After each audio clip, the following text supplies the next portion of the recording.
Ready છે? Ready છે? બરાબર. ચકાચક ફ્રી થઈ ગયા? ફ્રી થઈ ગયા? હમણાં બેસું. અત્યારે જોઉં છું.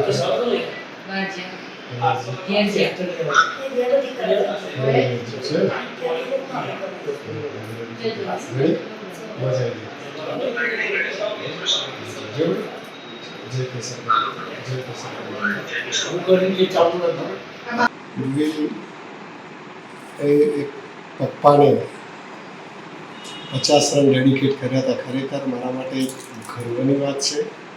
અને આ મીડિયામાં બહુ આ ચિઠ્ઠી ફેમસ થઈ ગઈ. મેં પણ થોડા વિડીયો જોયા, મજા આવી ગઈ. ઉર્વિલનું સપનું હતું કે આઈપીએલમાં સૌથી ઝડપી 50 મારે. અને બીજું ઉર્વિલ ખાસ તો હું માનું તે પ્રમાણે જો મારા આશીર્વાદ એની સાથે છે જ અને ઉર્વિલ આઈપીએલમાં નવા ને નવા રેકોર્ડ બનાવતો રહેશે એ ચોક્કસ. માં સદી જોગણી ગોગા સિકોતર ઉપર મને પૂરી શ્રદ્ધા છે. મારો ઉર્વિલ ભવિષ્યમાં ઇન્ડિયાની ટીમમાં જગ્યા બનાવે એવી ભગવાનને પ્રાર્થના. ચિઠ્ઠી બાબતમાં મને ખરેખર કંઈ ખબર જ નથી. અને હું મેચ જોતો તો મેં મોબાઈલમાં થોડી મેચ જોઈ એટલે મને તે ચિઠ્ઠી આંખના નંબરના લીધે મને દેખાય નહીં એને શું લખ્યું હતું.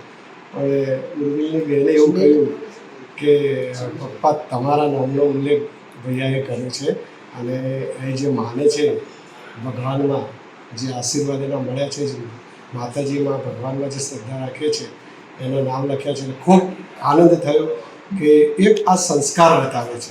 આમ તો એને પપ્પાને એટલા માટે ગિફ્ટ આપી કે જ્યારે 2025માં ઉર્વિલ 2023માં ગુજરાત ટાઇટન્સમાં સિલેક્ટ થયો અને 24માં એનું સિલેક્શન ના થયું એટલે ખરેખર હું ખૂબ હતાશ હતો. એટલે ઉર્વિલને એમ થયું કે પપ્પા બહુ હતાશ થયા છે. એટલે એને એવું કે કોઈ વાર હું જો આઈપીએલમાં જો કોઈ ઊંચો સ્કોર બનાવું તો પપ્પાના નામે જ હું મૂકીશ એવો એનો સંકલ્પ હશે. બસ ઉર્વિલ રેકોર્ડ બનાવવા માટે સર્જાયું છે અને હું માનું તે પ્રમાણે T20માં ઉર્વિલના રેકોર્ડ જ હશે અને રેકોર્ડ બનાવીને જ ઉર્વિલ નીકળશે એવું ચોક્કસ મને એના પર વિશ્વાસ છે. મેં હાંસલ કરી શીખી એના માટે તો મમ્મીને ખૂબ જ આનંદ છે. એની કોઈ શબ્દો પણ બોલી નથી શકતી. બસ સદાય પ્રગતિ કરતો રહે, નવા વર્લ્ડ રેકોર્ડ બનાવે એવા આશીર્વાદ આપું છું, આપી છે. એ મને બહુ જ ખૂબ પસંદ આવી.